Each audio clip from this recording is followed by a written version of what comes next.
Hi everyone, this is my run on Centaurion's Reigned Lufenia stage, and specifically this video submission is for the TCC challenge. As always, I will be including a timestamp in the video description so you can use that to skip ahead to the section that you are interested in. I will also be briefly going through the criteria for the TCC challenge as well as the strategy and mechanics behind this challenge before going into the actual battle.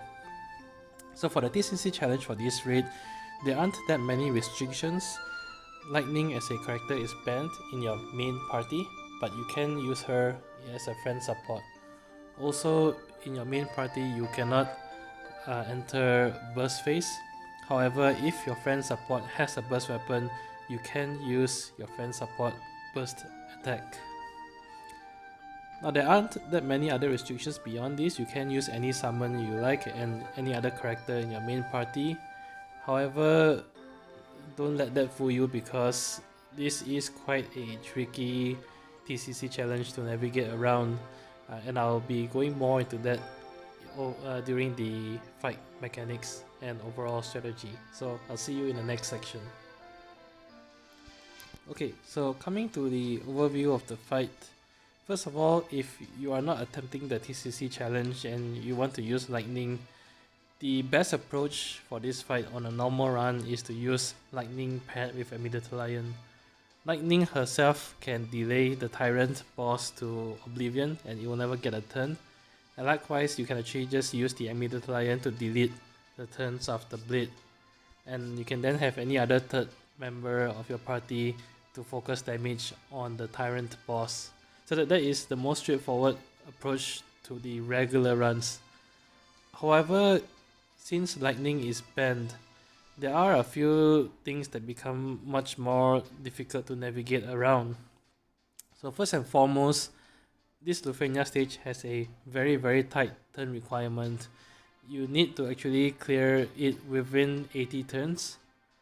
And that's why lightning is very good for this stage, because not only is she synergy and she does a lot of damage per turn, she also gets a lot of free turns, which will significantly reduce the turn that you use to complete the fight.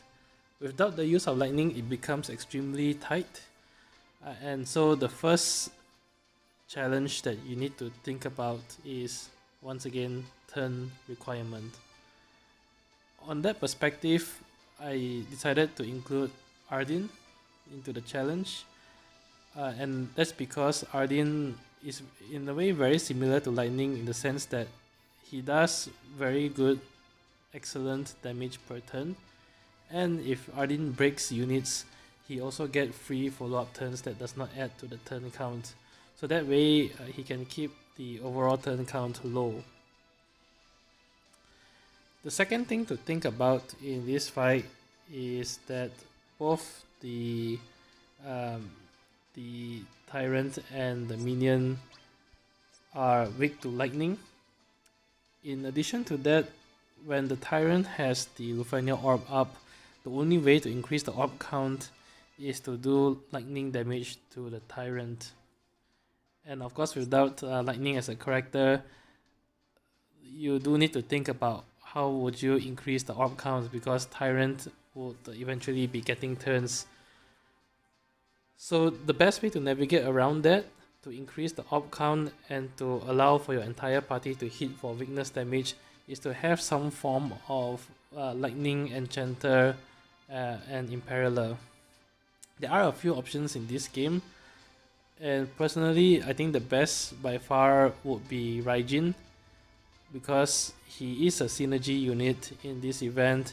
He has guaranteed paralysis once his framed buff reaches 3 stacks, which comes in quite handy, and he does very nice damage because he's also a synergy unit. Another great option is Dash, and Dash works quite well beyond his lightning enchant because he also significantly reduces incoming brave damage. And that helps against the boss's recast ability, which is a group brave attack but becomes an an additional HP attack if it breaks anyone, so dash helps to prevent that. And of course, if you use dash, every now and then if you get lucky, he can proc paralysis as well, which helps quite a lot. Unfortunately, I don't have both dash and Raijin fully built up, so my choice of a lightning enchanter is Garnet. The benefit of using Garnet is that her Aquamarine Water Glint provides the entire party with a very potent Brave Region buff, which also helps supplement damage as well. The drawback though of using Garnet, and the reason why I think she's the weakest among the three for this fight, is because the Tyrant significantly resists water damage. So her S1 puts her into water elemental stance, which the attacks will be greatly resisted by Tyrant, so you do need to switch back into lightning stance as soon as possible so that Garnet can continue to contribute to damage. The third thing that you need to think about is the recast ability of the Tyrant. Because you're not using lightning or any other form of delayers to delay Tyrant, it will get its turns per normal, and eventually it will reach a full recast bar and use its recast ability. The thing about Tyrant's recast ability is that on its own it's only a group brave attack. However, if anyone gets broken by it or is already broken when it uses Cobalt Wall, which is its recast ability, it will follow up with Pulse Fire.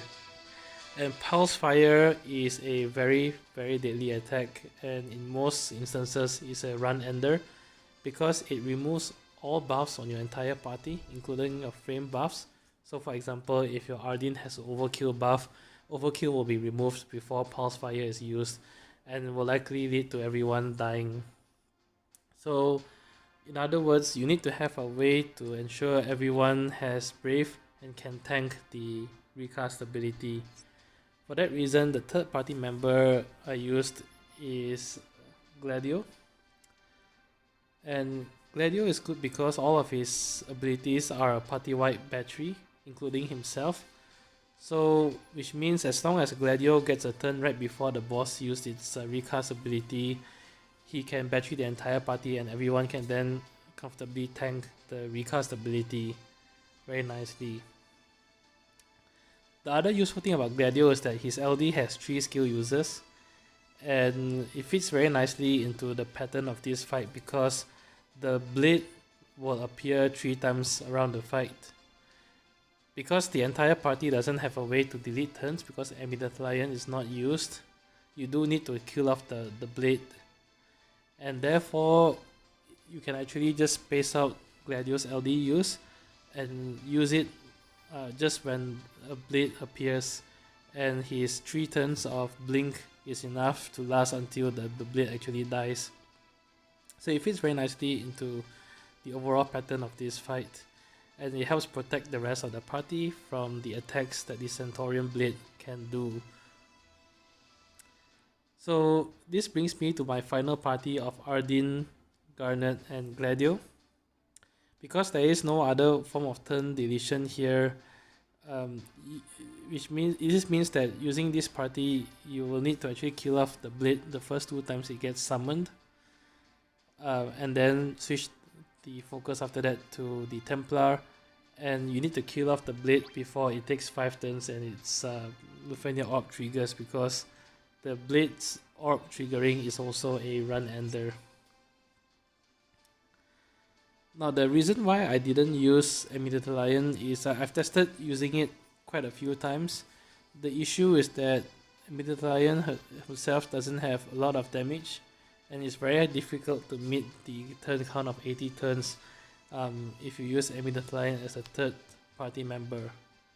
In addition to that, the turn deletion isn't actually enough. Eventually, both the bosses will get turns, and the issue then is that if you put in Eminent Lion instead of Gladio, you will have to eat the Cobalt Wall recast ability, and without Gladio in the party, it will likely lead to people dying. So there just isn't space to fit Eminent Lion into the overall party. Now, as far as friend support here, after some testing, because any friend support is allowed, I think for this challenge, the best friend support would be lightning. And specifically, if you bring in lightning right at the very end, when the boss is below 40% health, and it has resummoned the Centaurion blade, bringing in lightning, then using her burst attack followed by summon, and 4 times of her LD skill will actually significantly delay both the Tyrant and the Centaurion blade. And you have a lot of turns right after that before either of them gets a turn. And this actually allows you to just focus fire on the Tyrant at the last phase of the fight and ignore the Centaurion blade completely. And therefore you get to save a lot of turns. And of course, lightning being synergy and as well as her LD, it deals significant damage. She can significantly shorten the fight at the last phase of the fight. Lastly, in terms of summon, I use Ardyn, and the main reason for that is because I have Ardyn in the party. So the moment Ardyn uses overkill his LD the first time, he will automatically get the 30% permanent increase in attack, and this helps bolster his damage for the rest of the fight. That's it. Let's move on to the fight. See you there. Okay, so coming into the actual battle itself, the first thing you really need to do at the start if you're using Ardyn is to reset the wave all the way until Ardyn moves first. In this party setup, it is possible for Ardyn to move first, as you can see, although most of the time you will get either Garnet or Gladiolus moving first. And the reason why you want Ardyn moving first is so that you can immediately use 2 Warp Strike on both the Tyrant and the Centaurion blade, so that Ardyn starts off the fight at full 5 stacks of his Spectral Charge. You really do not want to waste Ardyn's AA ability at the start, because his AA ability is the only form of turn manipulation or semi-turn manipulation here, and you might need it in order to line up Gladio before the Tyrant when it's about to use its recast ability. So Ardyn's AA is really very precious.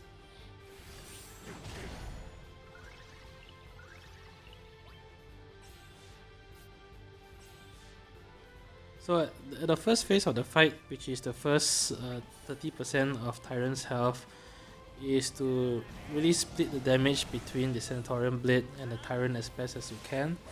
And the goal is just to do enough damage to kill the Centaurion blade when its orb is at 1 count, and you should be then piling on the rest of your damage onto the Tyrant.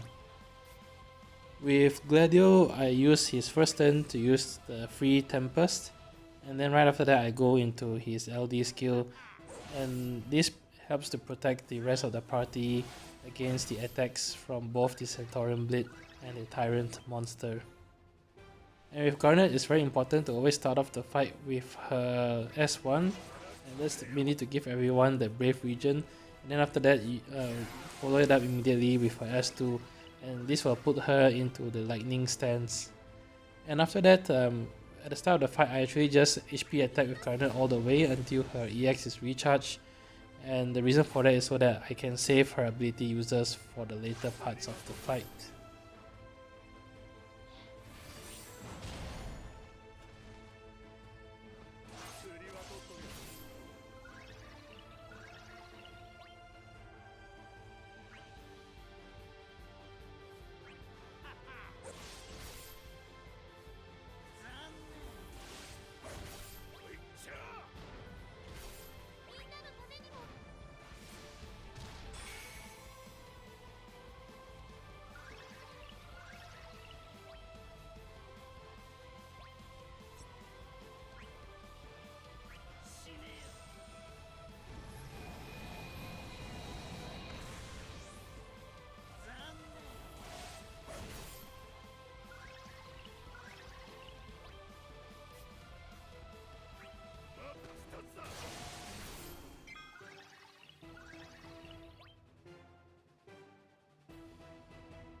One noteworthy thing, as you can see here, is this Centaurion blade is very prone to launches, and therefore you want to hit it with a launch when you can follow up with very nice juicy HP attacks like what I did here. But if you can't launch it, then it's probably better to be targeting the Tyrant instead. So here I'm not fully optimal with my damage because you can see the Centaurion blade is about to die off while it still has a count of 2, and this means that I could actually be targeting the Tyrant a little bit more at the start of the fight, and that could shave off a few more turns.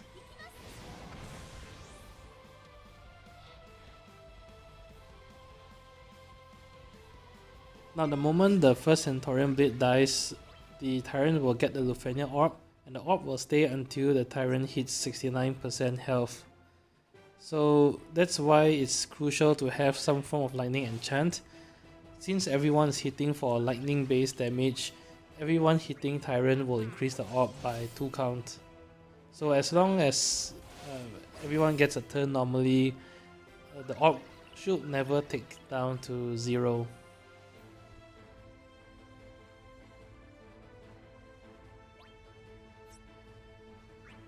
It's also important to space out Ardyn's overkill use. And during the parts of the fight where the Centaurion blade isn't really in the field, you can let a few turns go without using his overkill. The same goes for Gladiolus as well. When the Centaurion blade is dead, you do not want to waste Gladiolus LD. It's really not needed when the Centaurion blade isn't there. And you just need to time his LD and use it each time you see the Centaurion blade coming up alive, because that's when you need it the most.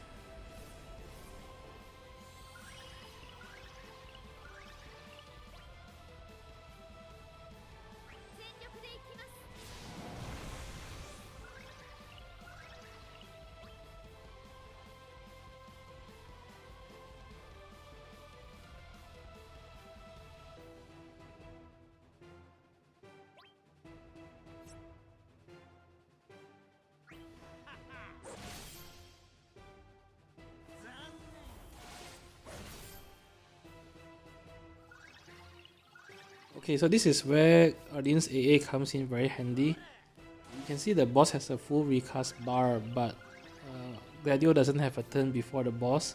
So that's where I use Ardyn's AA so that I can get an additional break onto the boss. And this delays the boss, the Tyrant, by 1 turn, and will allow Gladio to move right before the recast ability.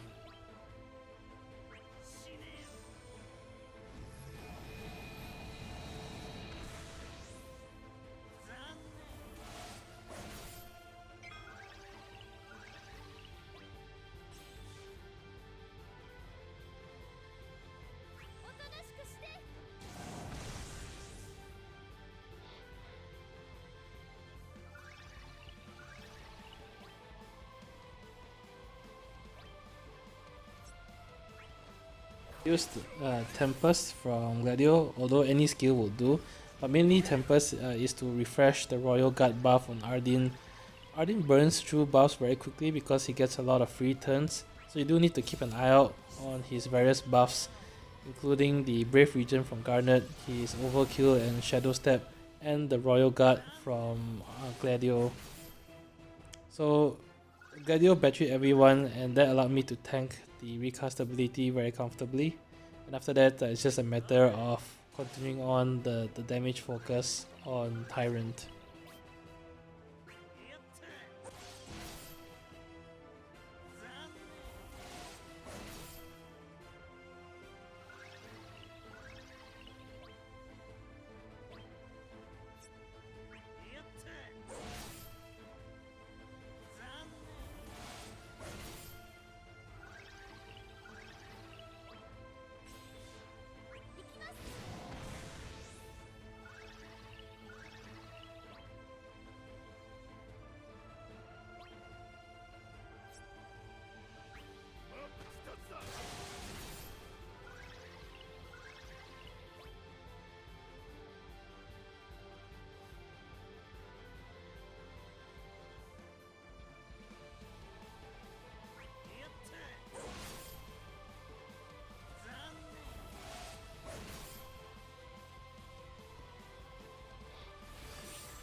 Okay, so the blade is up again, and this is when you need to quickly start preparing to use Gladiolus LD. It can be quite dangerous also because sometimes you see the warning sign popping up that the Tyrant is preparing for a powerful attack. Ideally, you want to have Gladiolus blink up when that happens, because its next attack is going to be a single target Brave and HP attack that you can actually nullify with Gladiolus LD.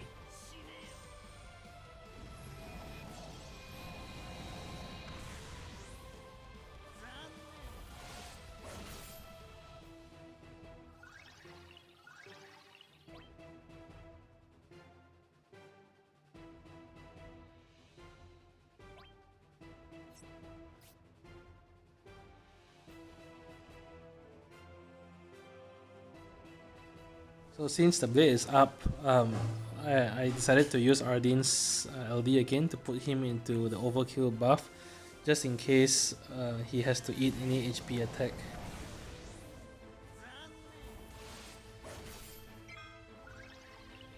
Okay, if you want to play it safe, you can use Gladiolus LD here, but I decided to use his EX first, mainly because I got a bit greedy and I was thinking that using his LD after will then help to contribute towards his EX recharging. It is a bit risky though, because you can see here I then have to go through a few turns where Gladio have to be tanking hits.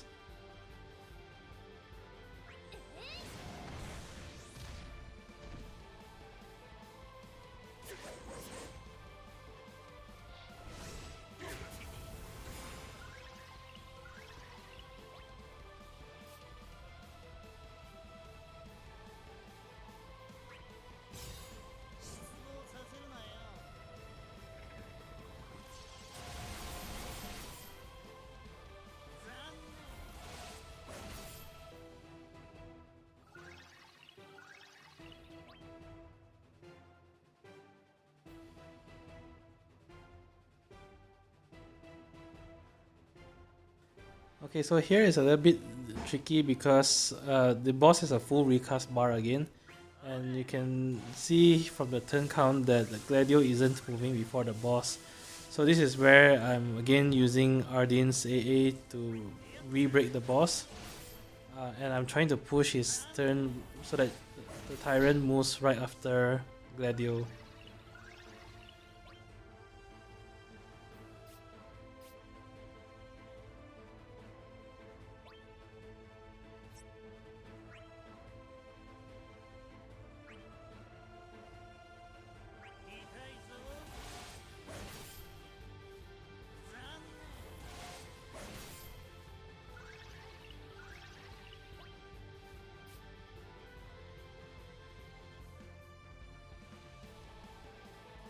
Okay, so Gladio uses his second LD here.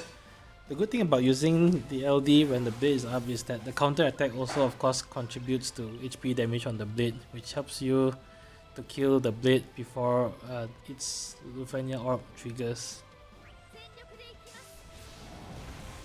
Unfortunately, Ardyn has ran out of Royal Guard buff, so it means that the Gladio couldn't cover Ardyn, and this is why it's very important to always check Ardyn's buffs to make sure that the critical buffs are up. Here I had to use another AA so that I can delay the Tyrant by one more turn.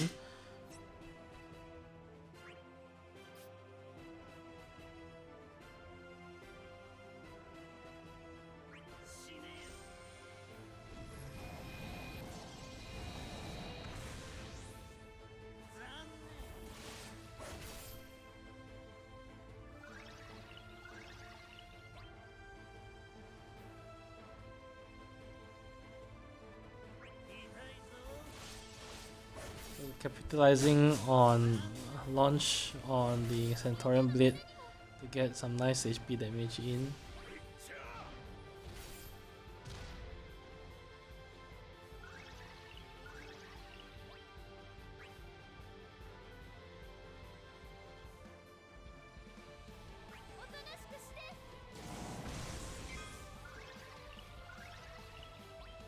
Okay, so since I managed to delay the Tyrant until Gladio moves before, so this is again using Gladio to battery the entire party so that you can comfortably tank the recast ability.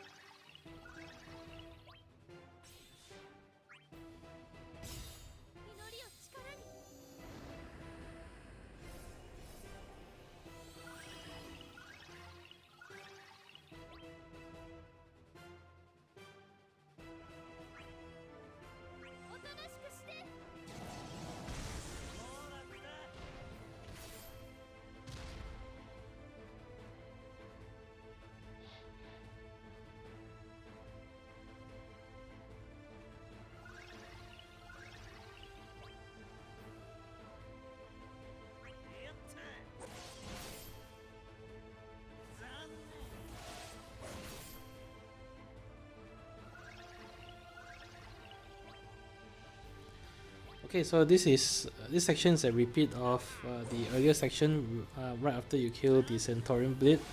So at this point, until the boss hits 39%, it's just slow and steady damage. At this point, you also again want to save on Ardyn's and Gladiolus LDUs because you really need it when the Centaurion Blade is up again.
So here, Gladio had to eat the Scorch Blast, which is the attack after you see the warning prompt that Tyrant is preparing a powerful attack.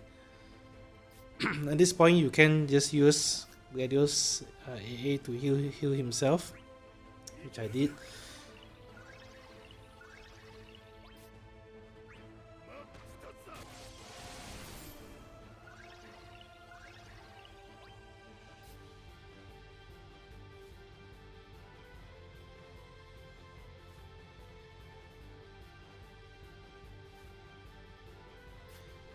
So here I didn't have to turn manipulate the Tyrant a lot because I know my Garnet is in water stance. So this is another way that you can actually survive the recast ability. If Garnet is in her water stance and she moves right before Tyrant, you can just use her deluge attack, and this way will provide everyone with Brave to tank the recast ability.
Here I did make a few small mistakes.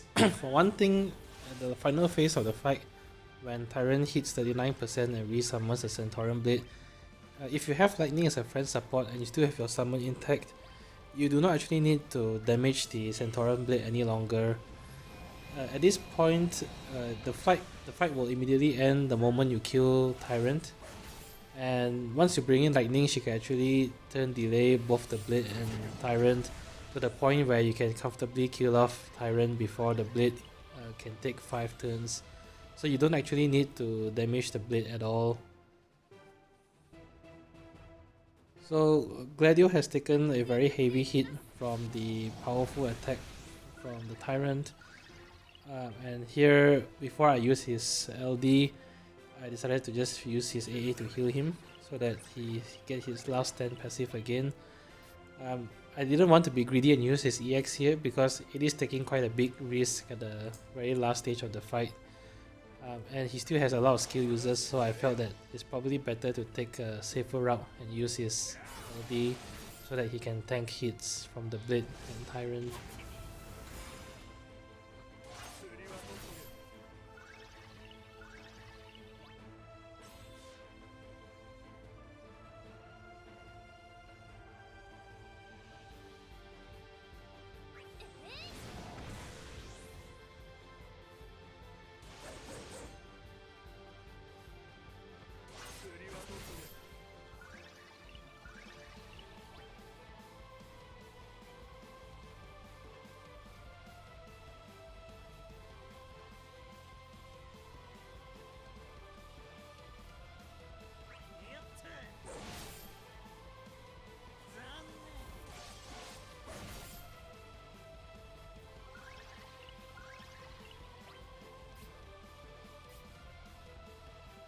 So here I decided to just use a brave attack from Ardyn because Tyrant has a full recast bar.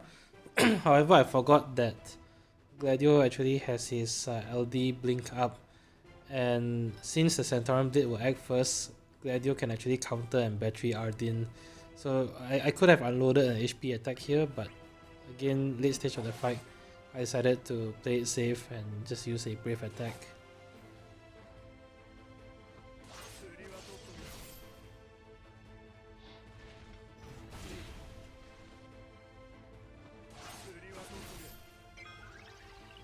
So at this point, I'm just waiting for Gladio's blink to expire because that's when I will be swapping him out for lightning.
Okay, so this is where Blink has expired on Gladio, and both bosses are about to get their turn. So I felt this is really the best time to bring in Lightning. So with Lightning, she starts off with a Knight of Air buff, which grants her a free turn if she breaks something. So before I went into summon, I used her burst attack here, because it could break the Tyrant, and she'll get another free turn anyway after that. Notably, you have to consider that you can't use burst when you're inside summon mode, so really this is the best time to be using her burst attack.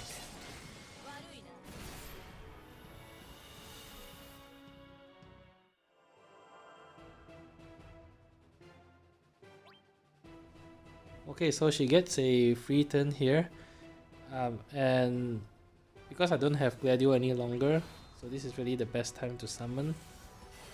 Now inside summon, if you delay or break enemies, you actually push them back to the point where you get quite a few turns after. And the way the turn order works inside summon and right after, because Lightning herself gets 2 free turns after she uses her LD, this actually pushes the turn order back by another 2 turns. So you can imagine inside summon and immediately after, if you just spam Lightning's LD, you'll be pushing back the turns of the Centaurion Blade and the Tyrant very significantly.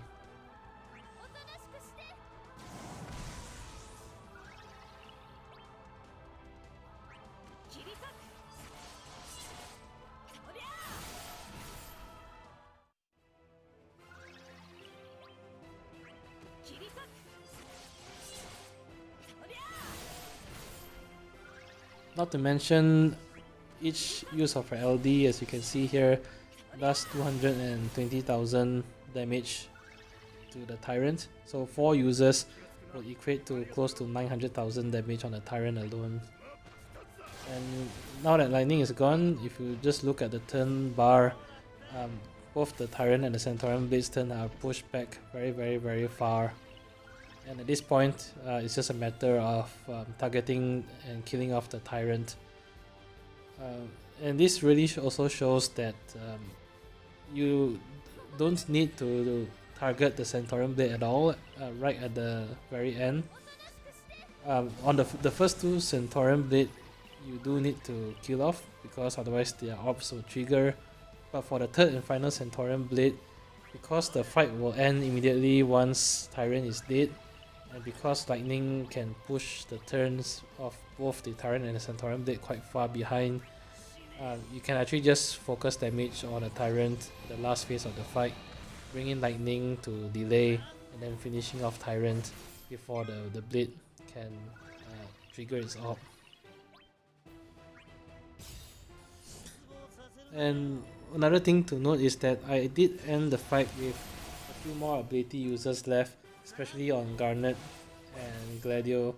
So this means that if I was a little bit more aggressive with skill users, you could potentially shave off 1 or 2 more turns.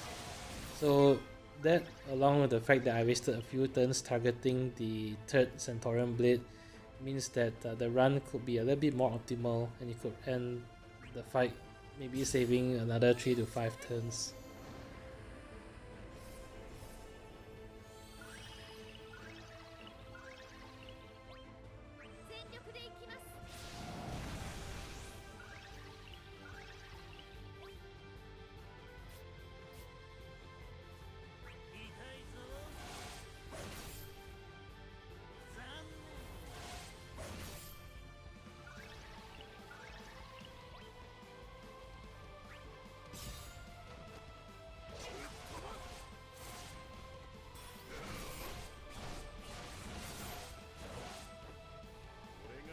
And that's it. As always, hope you enjoyed the video. If you do leave a like, comment or subscribe. It really helps a lot. Until then, I'll see you in the next Lufenia fight. Bye bye.